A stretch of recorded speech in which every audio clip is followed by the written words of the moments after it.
એટલે દરેક વ્યક્તિમાં ક્ષમતા અલગ અલગ હોય, દરેકના જોડે પાવર અલગ અલગ હોય, પણ યુઝ કરતા આવડે તો પાવર તો દરેકને આલ્યો, કોઈને નહીં આલ્યો નથી. દરેકને ખબર પડે કે ગેરથી નીકળે એટલે સંકેત થાય કાજ નહીં જવું ને કે એક્સિડન્ટ થાય તો આ કને કીધું?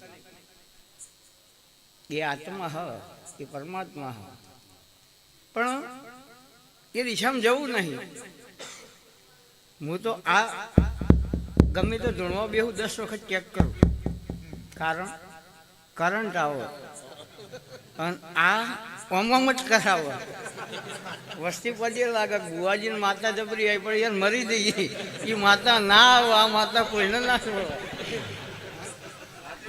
એટલે 32 લખણી માતા 36 લખણો ઉભો હોય તો આ બજારમાં રહેવાય ભાઈ.